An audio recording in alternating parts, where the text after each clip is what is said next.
Greetings everyone. 432, magic number. Plants grow at the 432 frequency. It's a sacred geometry that creates a wondrous fractal flower. We love those fractal flowers. The heart is a fractal flower. Amazing Grace heart, fractal flowering.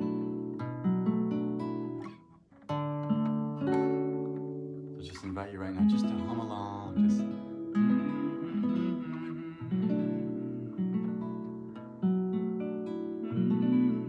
and improvise a little bit. Just feel the love coming through your throat. That feeling. Whenever you go, that feels good, right?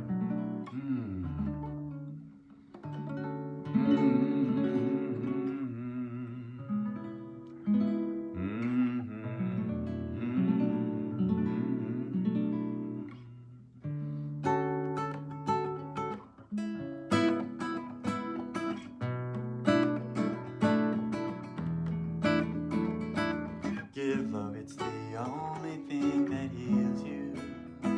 Come on, children, give it to your sisters. Give love, it's the only thing that heals you.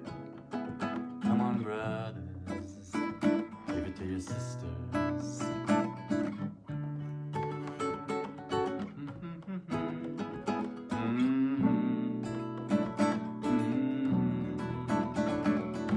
All that we have is love,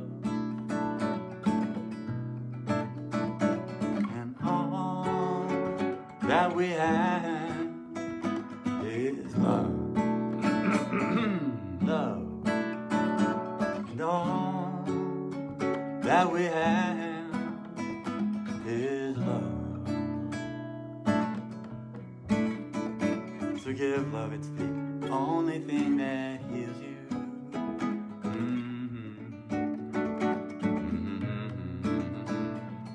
Give love, it's the only thing that heals you. We all need a little healing. If you give it, I have learned, it will all be returned if you only give your love. If you only give your love. If you give it, I have learned, it will all be returned if you only give your love. And I can rest assured that a love will always cure you, no matter what your sickness is, no matter what hurts you. So give love, it's the only thing that cures you. We all need a little healing.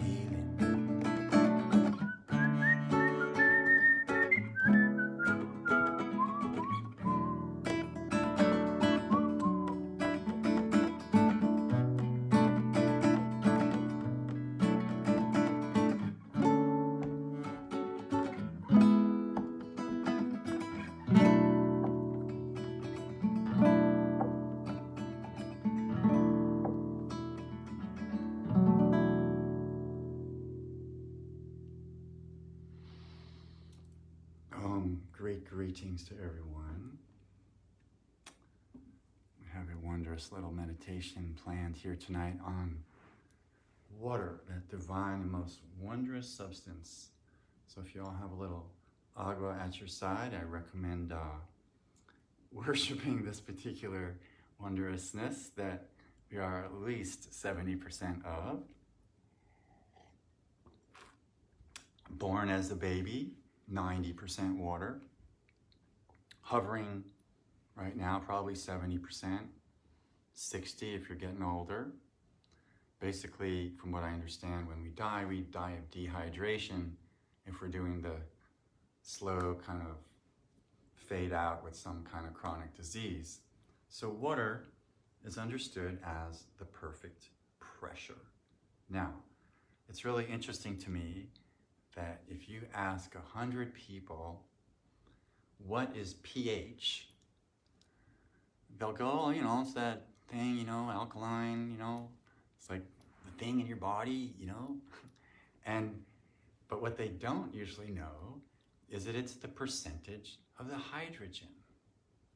So I just wanted to talk a little about what does that mean, because it's really important to understand some of these principles of pressure in the body that are degenerating, that are arcing towards the nitrogen cycle, right? We're degenerating on some level. There's a breakdown as we're driven by aging.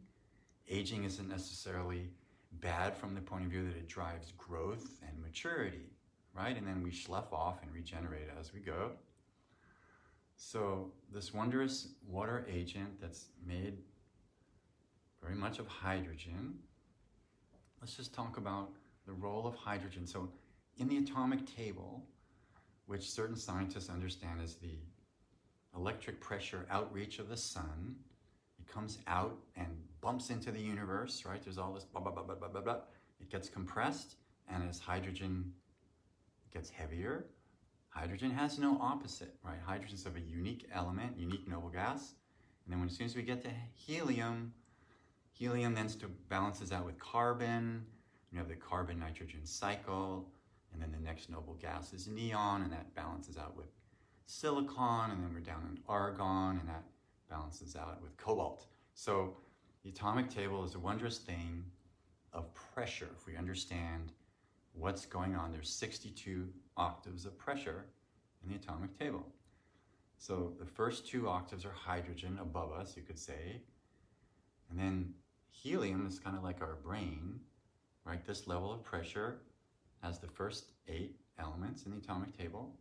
We've got helium with the carbon, got the boron, the nitrogen, lithium, fluorine, and oxygen, and beryllium. So that's octave number 3. And then it gets down into the throat and the heart, and each of these levels of pressure has atomic elements, and each of these elements has a kind of job to do. They exert kind of a pressure grid that enables homeostasis, everything in the body, to operate perfectly. And so what's the body doing most of the day? It's trying really hard. This is just basic chemistry, right? What's the body trying to do? Trying to stay alkaline, trying to stay above, in the realm of the perfect pressure of water. It's not arcing too much into this denser level of pressure, which is more parts per cubic inch, right? We're getting into acid, we're getting into disease, we're getting into compression, feels bad kind of place. And even time feels kind of crunchy there, right? When you move more towards the alkaline spectrum, you kind of arc into spaciousness and timelessness. As you could say, as you approach the speed of light, you're going towards the hydrogen, right? You're going towards space. At the speed of light, there's infinite space, evidently. I haven't been flying there lately, but, well, I think we do that when we meditate well. There's infinite space, and time gets smaller and smaller till it disappears. So at the speed of light, there's no time, according to the physicists. So from that point of view, meditation is a kind of arcing into this sort of more noble gas universe, more lightness, where there's less particles per inch, spaciousness, feels good. Why? Because pressure equals pain, right? We know this, right? Pressure equals pain, and space equals sensation. When you feel that, you might still be feeling something in your body working itself out, but it doesn't feel bad at that point. Now, from this point of view, any pain you have in your body, any discombobulation, something that's not right, the pressure grid's not right, you could say is the fault of the hydrogen and how you're connecting to the hydrogen. So how do we infuse ourselves with hydrogen? Well, if we think about it, we drink water, right? So I'm just going to upload a little hydrogen here. We bring in oxygen, right? We eat foods, right? We bring in things that bring in the hydrogen. And what is our wondrous hypothalamus in the brain doing? It is conducting a kind of a hydrogen ion cascade down into the body of hydrogenation. And what's the proof of that?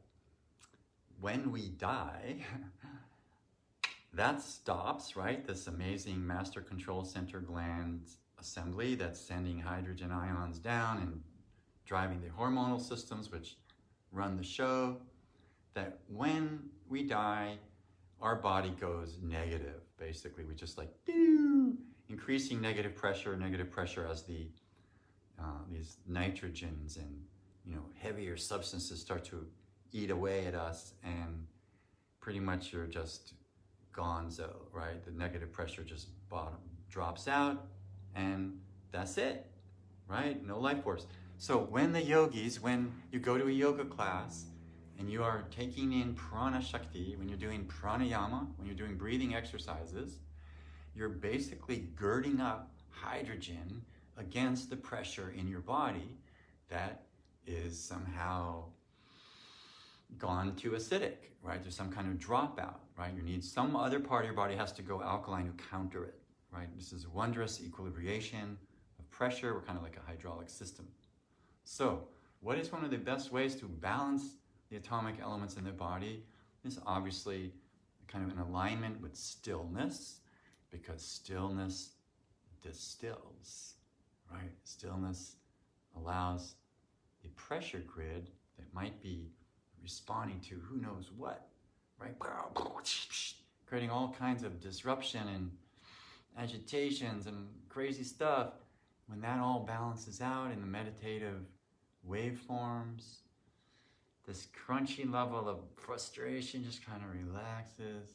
The meditative energy takes over, and it's kind of like water shows up and kind of goes, yeah, right? The perfect pressure arises in the body. H2O, just the right balance of the hydrogen and the oxygen. Like I said, if you were dead, you would just literally collapse into the negative spectrum. I guess that would be, depending on how you look at it, east of water, right? Water as the center. Water is the measure by which the body determines its balance. It's sort of like the ears. There's a part of the ears called the utricle and the semicircular canals. And if you're tilted sideways and you're starting to get this feeling, something's not right, I'm tilted sideways, you would know this because your wondrous utricles have water, some kind of as a substance, right? That's in there, and it's like a carpenter's level. As you tilt this way or that, this liquid level begins to stimulate certain hair follicles in there that say, oh, you're on this kind of angle, dude, right? And so that's how the ears do it. So the water principle. Water there again is a balancing agent, right? Water is just a perfect pressure. I've heard it described as, I think it's dodecahedral, icosahedral perfect lattice flexible stuff. What does that mean? Water is kind of like a swirling sacred geometry of sorts, right? And it's a magical substance that is, let's say if we want to go into the realm of shamanism, they would suggest that the water element is bubbling up in your kidneys. Your kidneys is kind of like ancestral central. Why? Because information is carried through the water element. Just, you can imagine, it's a beautiful conductor, right? If maybe when you're a kid and you would go backwards in your bathtub, and maybe now you do this, you've got your ears underwater, and wow, it's so interesting to hear how conductivity works in the water element, right? This perfect balance element. So let's breathe. So it's an awareness of water would be our first little mini meditation. Just to come to this awareness of this amazing element circulating through you, hydrating the 100 trillion cells. So it's like we're offering to your 100 trillion cells the water element. It's like, hey guys, here comes the water. I once observed under a dark field microscope how there were red blood cells orbiting on the screen, and my friend Vanessa put the the water element close, and all those little red blood cells started to run towards the water. It was like, ooh, water! There's electromagnetic, this attractive energy there, right, as it attracts the blood cells, right, to the hydration. So water is magical. I'll say a few things about atomic elements as, for example, the most basic salt in the body, right, is sodium, which is, what is that? That's two polarized particles coming together, right? So salt is sodium and chlorine molecules. They're literally the opposite of each other. They come together, they create this wondrous crystalline structure. And there again is how does pressure start to become denser in the body? It starts to crystallize. As it gets denser and denser, deeper in the body, it becomes more, some of these heavier metals are hexagonal. There's different architecture to them. There's different sacred geometries. But basically, you get lighter as you go up, heavier as you go down. That's probably why these lower gates get us into trouble, and these tend to be more celestial and align us with higher things. So, as requested, let's do this water meditation. So the thought is the mind takes the form of whatever it meditates on. And so by offering it this wondrous substance that you could imagine as an ocean, as a huge, vast, watery galaxy, right? As you expand into water, the mind becomes that, right? If you're meditating on your big toe, your mind has become your big toe. But let's say, let's go with the water, ocean. We're going to expand. Beautiful water expanding. Mind expanding into an ocean of water. And let's just bask there. It's like loving the water in your body. It's a form of self-love, loving yourself. So needed, right? If other people aren't loving us, we at least have to love ourselves. So we're the best one to do it. Just loving the water element is loving yourself. Just feeling that water element. Dr. Emoto suggests it's pure gratitude. Because water is like, has this sort of gracious energy to it. Versus like, hi, right? That's more air. It's more light. But this heavier water, it's more like graciousness. Like you feel the gratitude. Instead of like, hi, I love you. It's more like, oh, I love you. It's more unconditional. It's just dropping into unconditional agua. Unconditional water. A love affair with the element of water.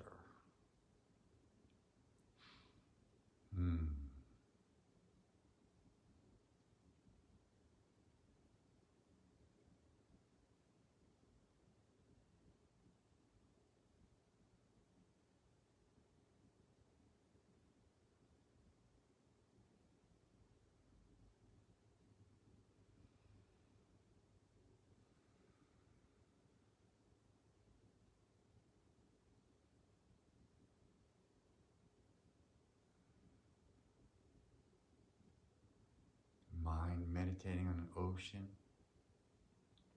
Ocean of peace, ocean of water. Breathing that pumps us up with a little more hydrogen. Gives you some stance against the negative pressure.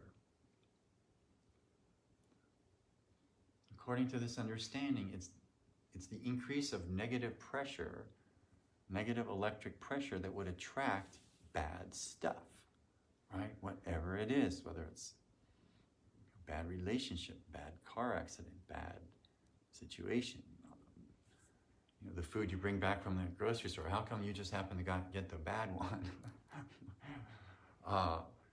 Things are just, those days where, everything's wrong, right? You can't even get on the internet. You know how long it took me just to get on the internet today? It's crazy. Sometimes it's just, right? It's frustration. So, and yet other times everything just kind of flows. And as Dr. Emoto said, who studied water, that what you say to the water is remembered. The water is living. It's like living stuff. Like I like to think healing is, in the Jesus tradition, is living word, for example. Same with Buddha, right? This mantra, using the power of sound to liberate, using the power of sound to strengthen, using the power of sound to open and clear, right? These are the power of mantras. This is the power of our vibrational assembly, right? We can sing, we can expand with potent vibrations, infinite potential. So as we breathe, just think some kind of thought like that. You're getting stronger. More hydrogen. We love the hydrogen. Don't knock yourself out, but just kind of intake some hydrogen. So when Dr. Emoto did his water experiments, he had kids talking to the water, and I think you probably read this book, and the water would take on the vibrations of whatever was spoken to it. So if the kids were cursing the water with horrible things, saying horrible things, the water crystals, when they were frozen, would actually break into horrible little splintered pieces, right? But when the water molecules were loved and treasured and spoken to with reverence, they formed unbelievably gorgeous crystalline structures. And he went around the different lakes of the world and extracted the sort of the geometries of the water, which turned out would be different in different places. And you can see these beautiful sort of mandalas of the water in the cellular crystalline structures. So basically, we're water. And so everything you say, everything is said to you, is going to vibrate in this watery field, right? And so why purify? Why this need to continuously cleanse? Well, according to this sort of understanding of the pressure atomic table in the body, call it theory, but it's fairly obvious that these pressure grids align in certain ways. Different, atomic elements turn into enzymes, certain ones turn into proteins, right? They know what to do. They're really smart. It's like every organ in the body is very, very smart. Why? Because probably the water element is in love with them. 100 trillion cells basking in the love sauce of the water, which is the conduit of your ancestral pathways. And so if your ancestors drowned at sea, you might have an issue with water. But there's other ways to think of this. We can clear these things. Some people are terrified of water. It's probably because they drowned last lifetime. Hard to prove these things, but you can kind of notice that there are these patterns, right? These phobias are generally some kind of traumatic memory of something that occurred around a certain substance or certain situation. So water can trigger some people. I think it's important to say in general in the healing field that anything could trigger us, anything could make us weak, and by that same token, anything can make you strong, right? Anything can make you strong or weak, right? It just sort of depends. The color red can drive some people nuts. Other people, they see the color red and they feel fantastic, right? So it's completely based on your molecular response to the vibrations of whatever it is. And water is kind of like this transactor, this perfect medium by which everything translates. And so we're just honoring water here today. And what good does that do? Well, that honoring of the water is ultimately a way of honoring yourself. It's always good to do for all the logical reasons. So this act of compassion for ourselves, that's meditation. Meditation, for me, is a very watery event. I'm a water sign in my astrology. I live by the water. I've always lived by the water when I could. It's critical for my feeling in my body. I believe that people are more intuitive maybe than others, tend to have a link into that watery spectrum, Why? Because by a certain understanding of the chakras in the body, the second, the fourth, and the sixth are more watery.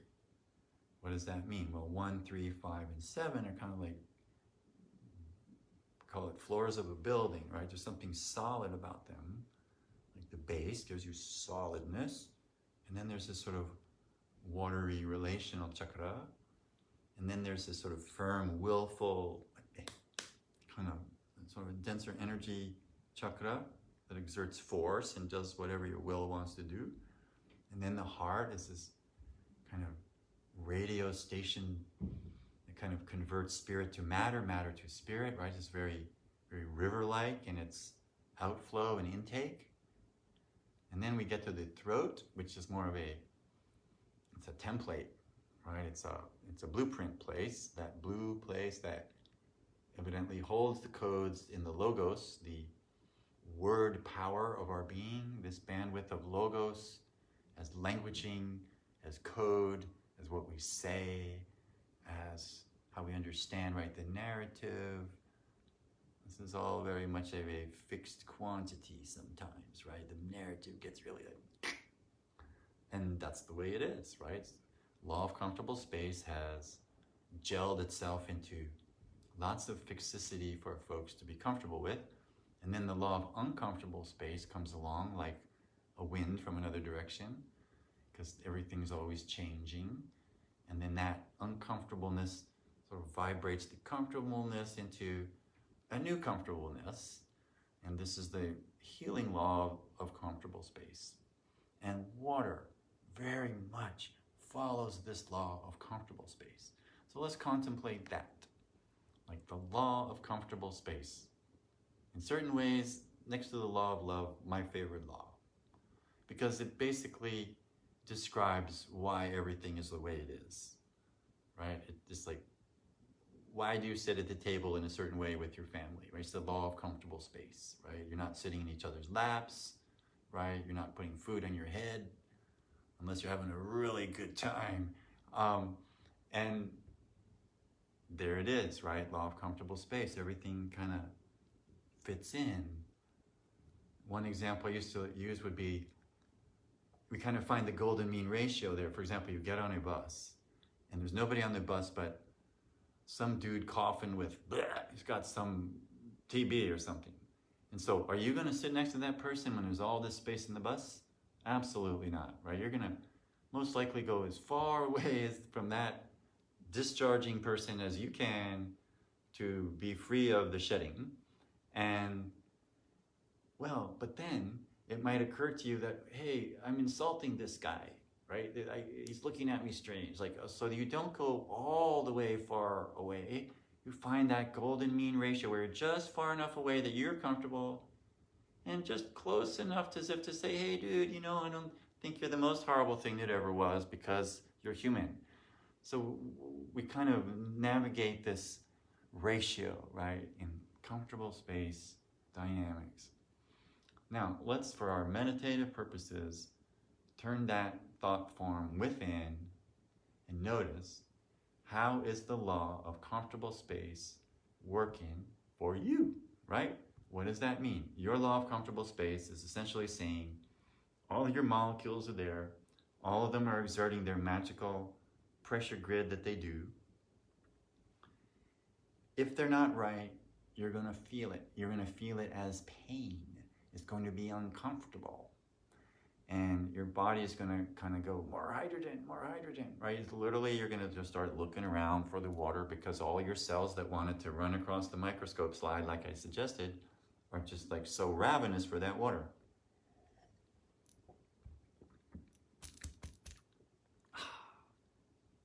You can just feel the balancing the pressure. Right? If you're really thirsty, what does that mean? Your pressure monitors are going, oh God, you need some hydrogen, dude.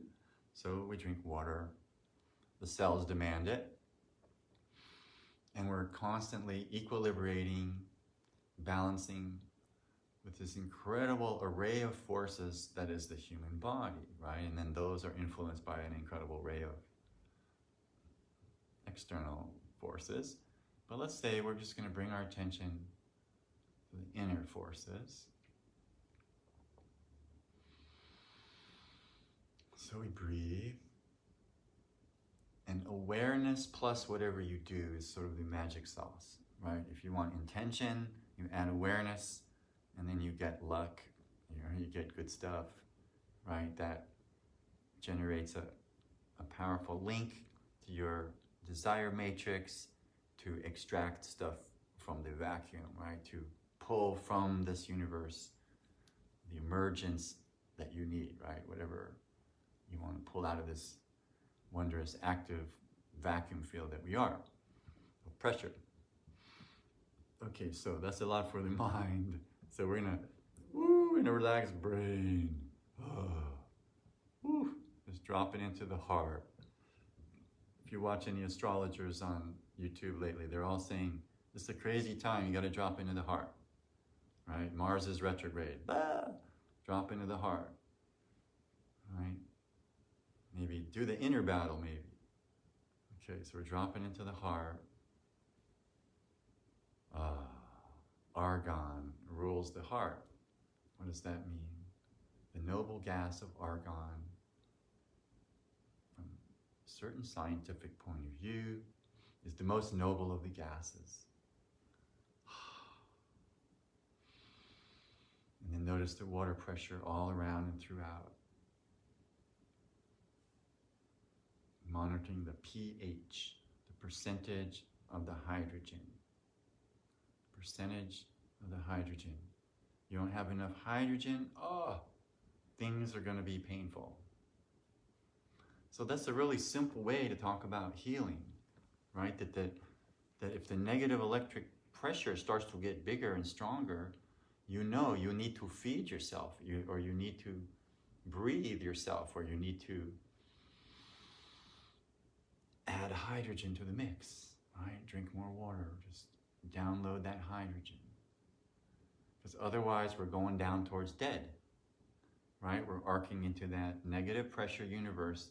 And if you go past a certain point, it's kind of like the way a plane can spiral out of a cloud in a storm, where you can lose the balance of things and you don't even know what's up and down you go, right? So at a certain point where systems crash, where you're starving to death or not, dehydrated. So this water pressure element, so important. Tuning back into that perfect balance that is the water pressure. The pH, not too alkaline, not too acidic.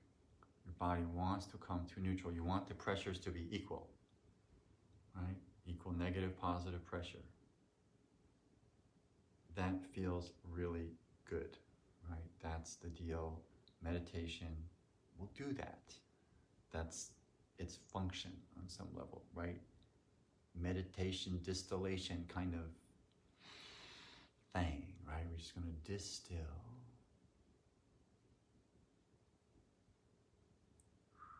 That lowers the pressure.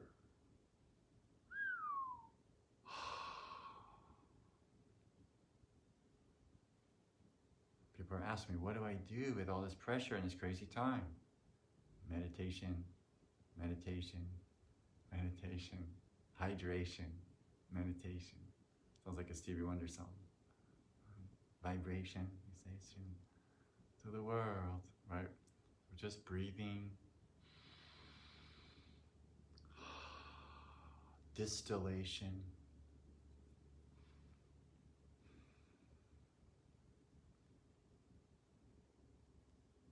And you know when you're stressed, sometimes you need to breathe, right? You're like, and when you breathe, start bringing in all that hydrogen, starts to arc out, equilibrate, feels good. Meditation, distillation, creating a coherency down the middle of the body, the axis of the self, pure I am axis. And let's say the point of this kind of meditation is to make us really comfortable in the body, really comfortable with being, because that's what's so hard for people. We all know this, right? It's hard to just be. It's like, I gotta go do this stuff, right? It's like, oh, where's my phone? We're all guilty. So, I like to say, be nobody doing nothing, going nowhere every once in a while, right? I'm starting to talk like I'm from Jersey. Maybe because if you be nobody, you're gone. Hey, right? So, been talking to folks in Jersey earlier today. So I love you in New Jersey. Some of my best clients are in New Jersey. Oh, I love you guys. Namaste. So this kind of like, okay, so we're gonna like, soften, lighten, liberation, effortlessness, emptying, being nobody. That's the point, right? Emptying out, spacious graciousness.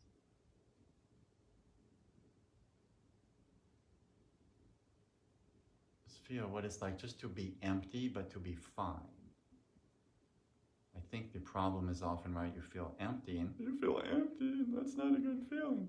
But actually, quick story, I had a client who came, I think of the hula hoop healing, where she came to me ostensibly with a back issue. It was all collapsing, couldn't hold herself up very well.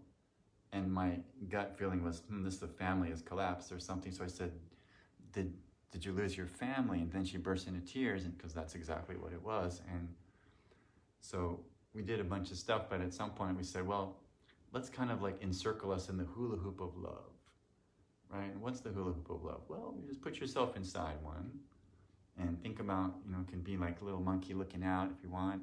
Turn around, love your brother, right? Here you are in this like a hot tub with your family, hula hoop of love. That's the idea, right? All cozy cozy with something holding you inside, right? That coziness, and that's a good feeling in the heart, right? The sacred geometry of nesting, beautiful nesting, cozy. So that's what we did. We worked with that lady's cozy back in the heart, hula hoop of love. And all of these split off parts, her family was all around the country, but we so linked into them. You could say that through the telepathic, just like we do, right? We think of our friend and they think of us. And then there's that link. Suddenly everyone's in the Zoom screen with each other kind of on the inside. You don't even know it necessarily, but the magic is happening, right? We're sort of linking in together. And so this is wondrous what we are. And so as we drop into this, it's like the captain's station in your heart, right? You're the president of the United States of Love, of this inner starship command center, amazing you, just feeling that power. And that creates beautiful pressure throughout the system. Water as the perfect pressure.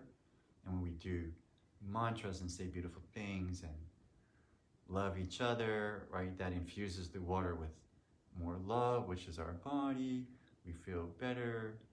We fluff up with love. That affects the parts where you can't see your body anymore. There's still more of you there, right? This etheric template goes out. Gotta love that up too.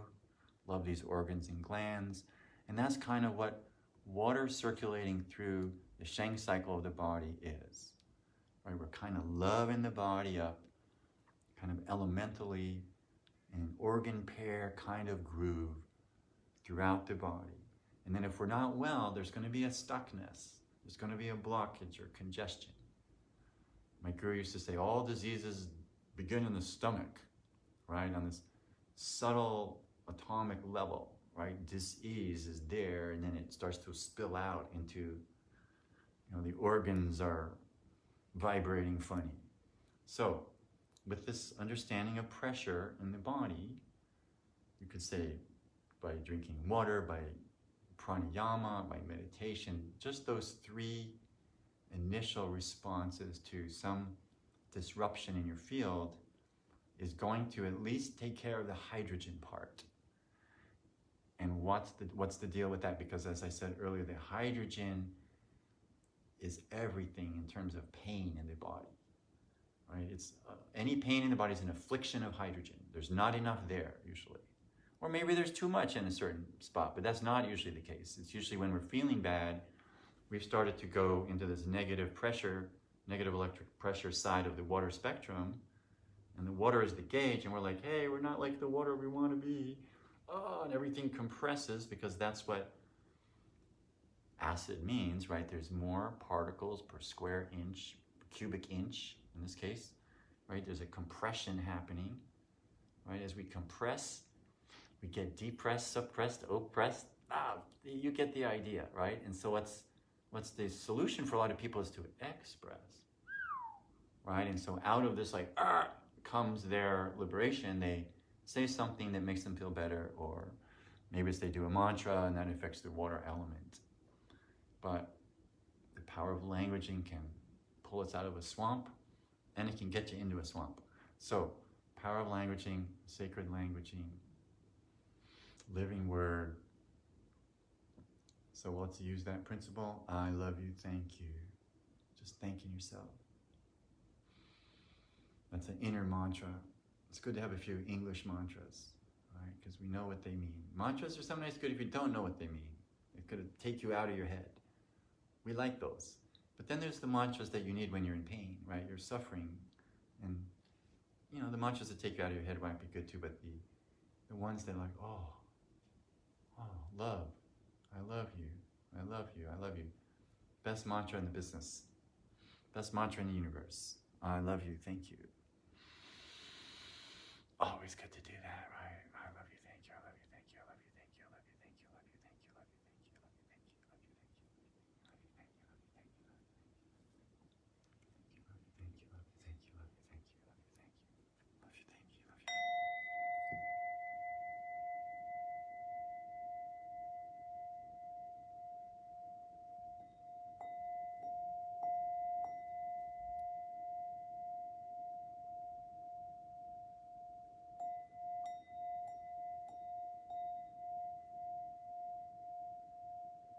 Metal is a great element for influencing the lungs. Lungs are ruled by metal in the Chinese system as large intestine. Those two come in, those are a pair. Sometimes we can just use metal element to, it's almost like gives you just a little fresh air, right? Just cuts right through. As I said yesterday, the person in an African band playing a bell is the band leader, right? That it cuts right through. You can hear the bell above all the other sound.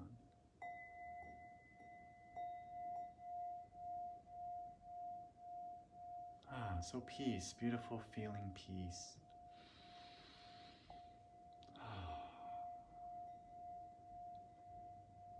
I love this idea that you couldn't possibly experience peace if you weren't made out of this stuff. Whoa, right? So you are peace.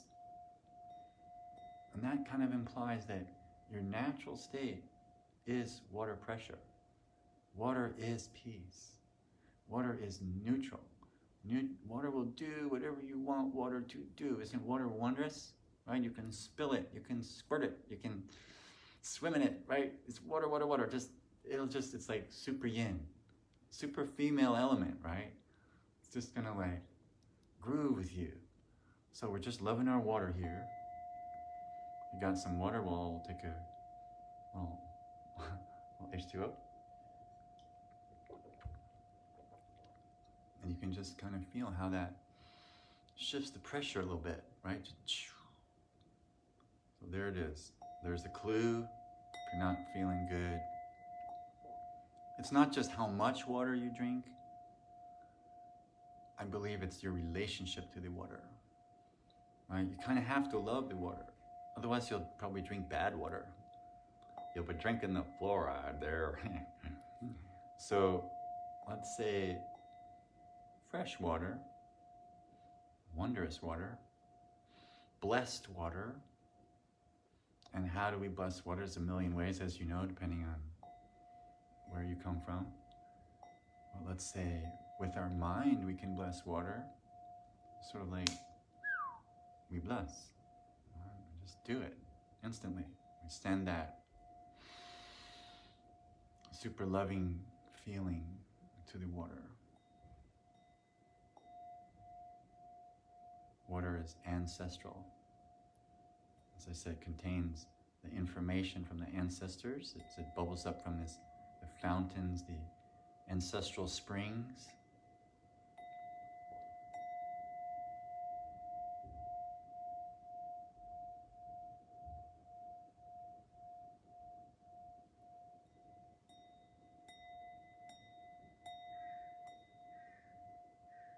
Just feel that water element clearing, blessing. We baptize ourselves in this curious, wondrous way, right? By just loving the water element. Different times we can focus on different elements. Right? The fire is a wondrous element. Right? Pretty much runs everything. Well, we can meditate on fire another time. Let's say right now, water. Wow.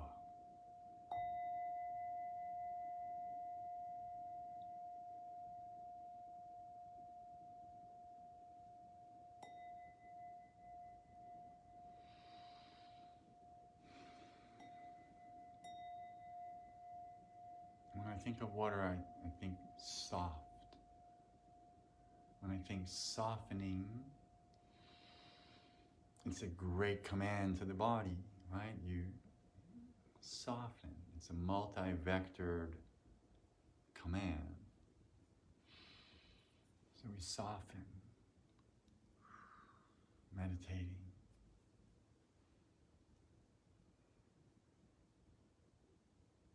Finding that sweetness. Good feeling attracts the healing.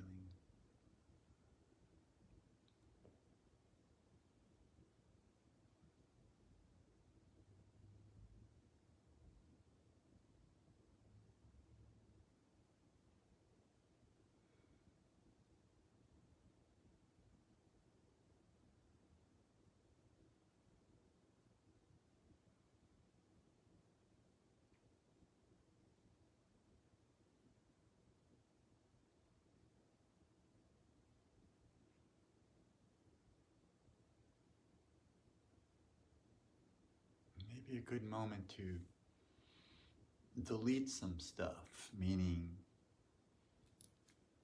you've accumulated, stuff has come in that maybe is making you pressured, making you stressed, making you more acid. So we kind of need to discharge it, kind of like the into the earth. Release it from the system. Lighten the pressure.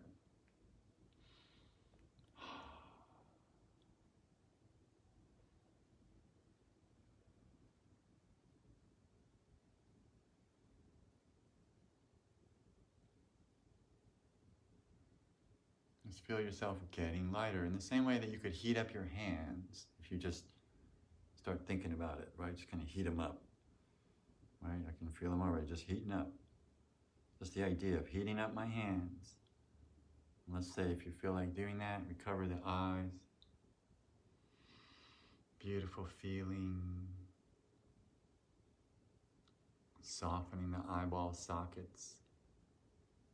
Relaxing the brain.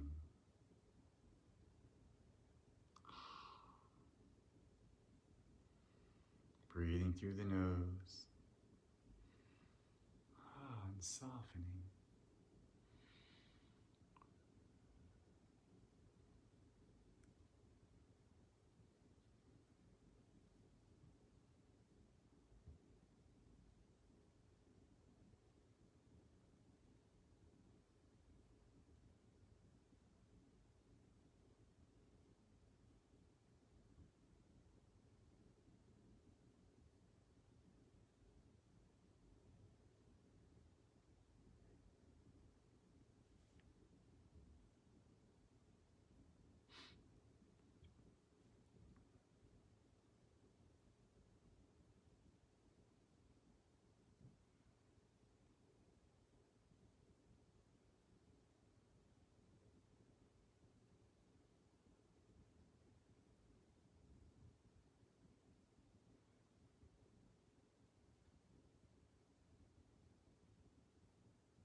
beautiful feeling of just being aware of the internal intelligence of the body.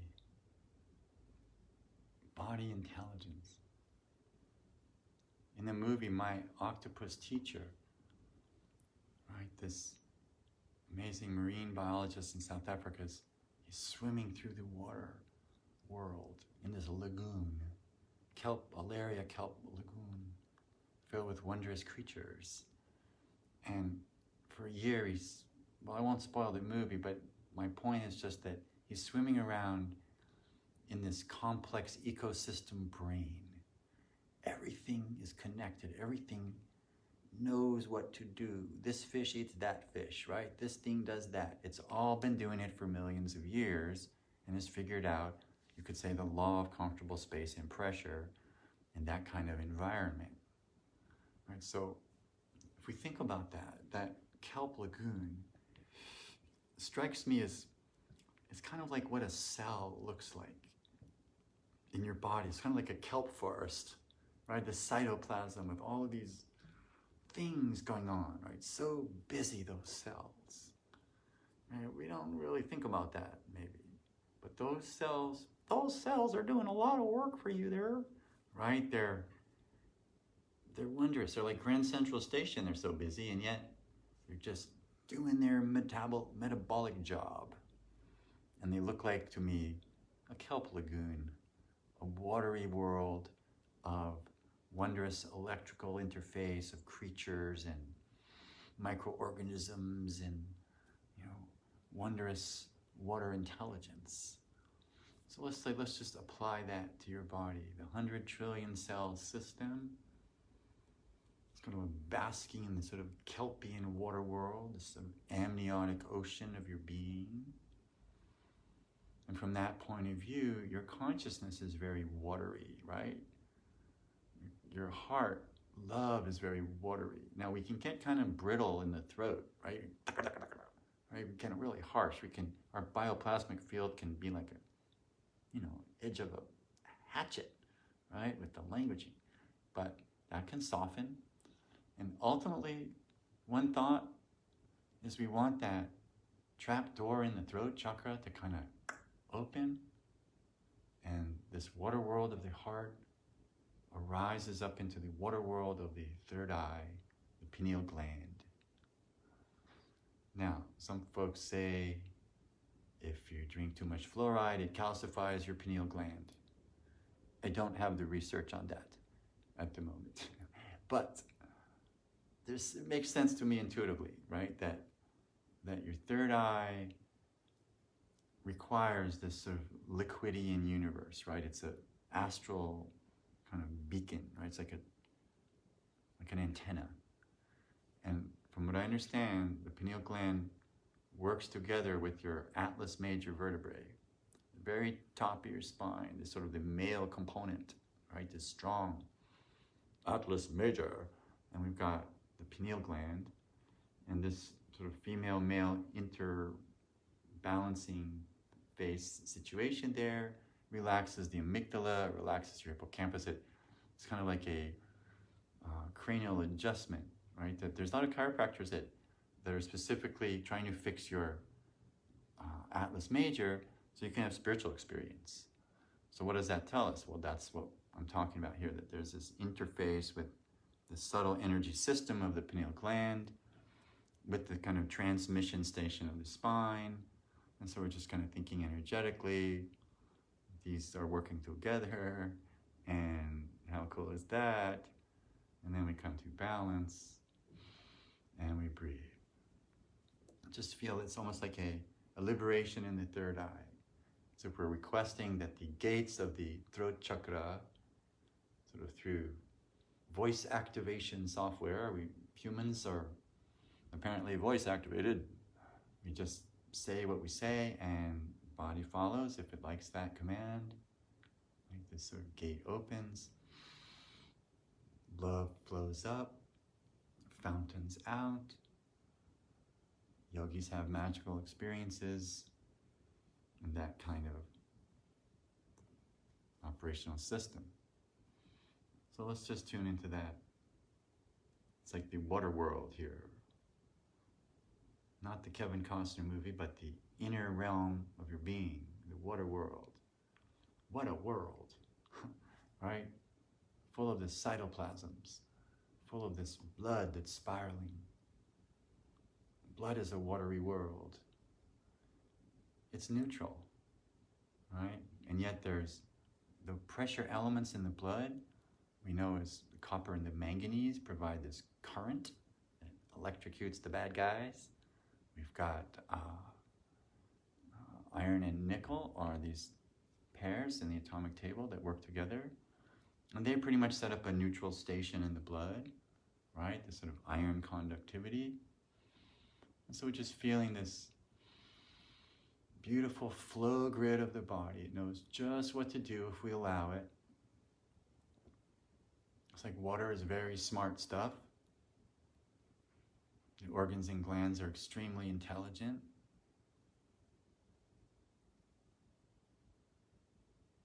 They love to be loved. That's another way to help you at this crazy time, right? To love your organs and glands up, expand your immunological register to all the forms of immunology. Let's say from a poetic point of view, your thoughts affect how you feel, right? So that's part of your immunity system. Your feelings, your emotions are creating neuropeptides in the watery systems, emotional molecules, as discovered by Dr. Candace Pert in the 70s. This is the basis of the understanding of the interface between mind and body. Let's do these emotional molecules.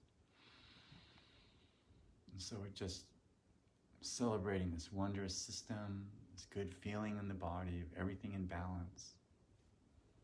Just loving it up.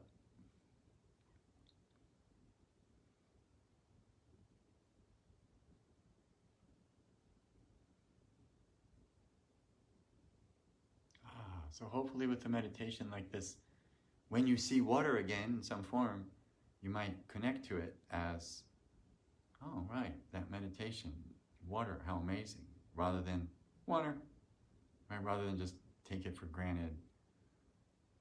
There's a link, right?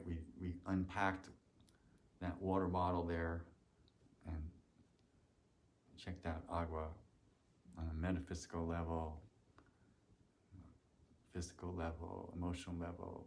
All these levels are watery, I would suggest. The will is more fiery, right? That's his third template. But the heart, very watery. Let's just bask in the glow of the heart and see what wants to come through here. It's kind of a watery chord.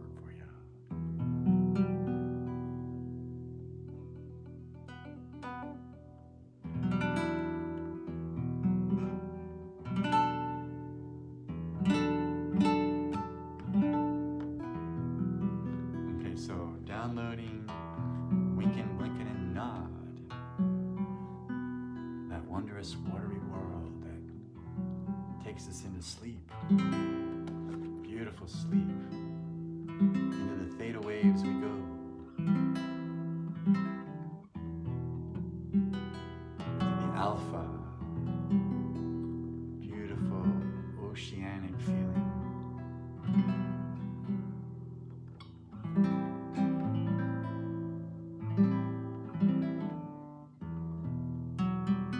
Grandmother used to sing this poem to me when I was a wee little thing.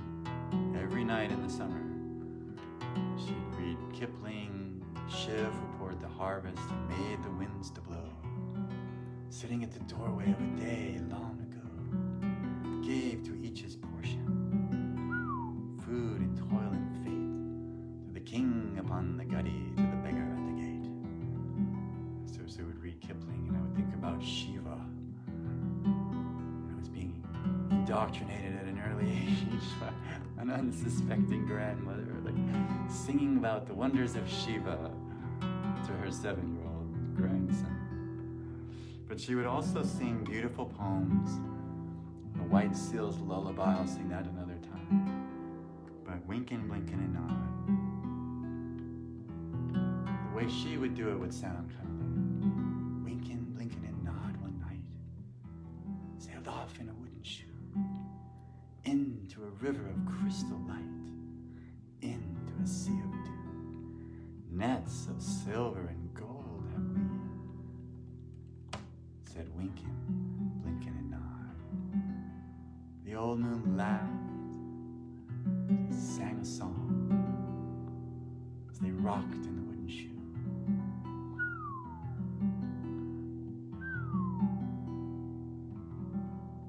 That was her version, and then the first song I ever recorded here in Santa Barbara was Winking, Blinking, and Nod. I played this on different guitars, steel string, 12 string, classical, with a band, solo. It always comes out a little different. Just have to remember all the words because there's so many of them.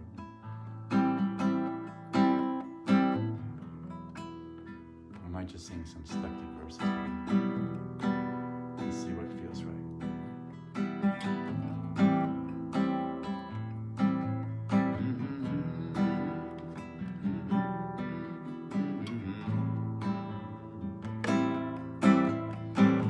Winking and blinking and nod one night, sailed off in a wooden shoe,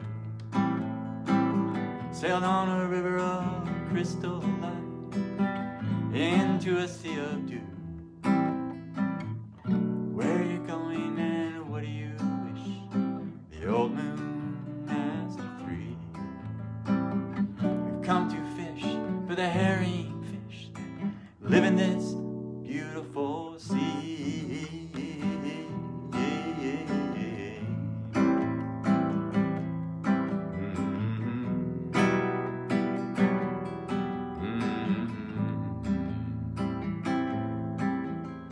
The old moon laughed as they sang a song, as they rocked in the wooden shoe, and the winds that sped them all night long, yeah, ruffled the waves of dew.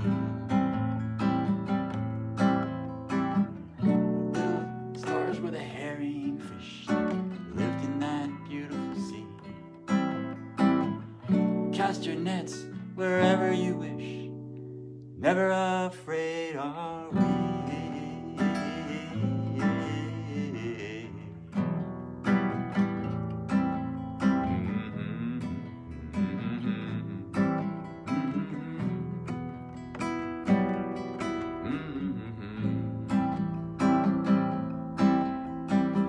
All night long their nets they threw to the stars in the twinkling foam. Down from the skies came the wooden shoe, bringing the fishermen home. It was all so pretty a sail it seemed, as if it could not be. Some folks thought it was a dream they dreamed of sailing that beautiful sea.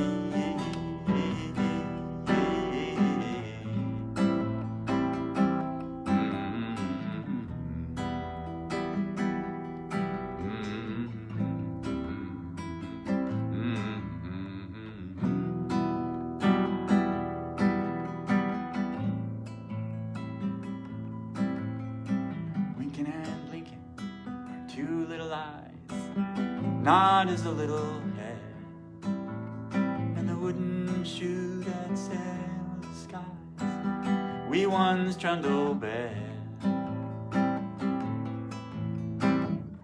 Listen now while I do sing the wonderful sights that be, and you shall see those beautiful things as you rock in the mystic sea.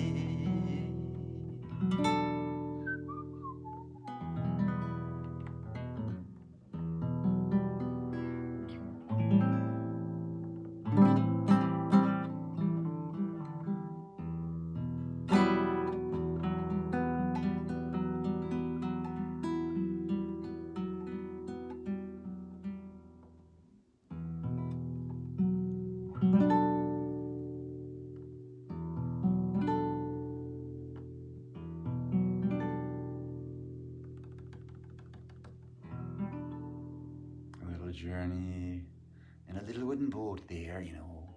It's this Irish genes in me. Okay, thank you everyone. I love you. This has been a wondrous, watery journey. So continue on into the mystic, into this wondrousness of meditation and beauty, truth, and love. Namaste, everyone. See you next week.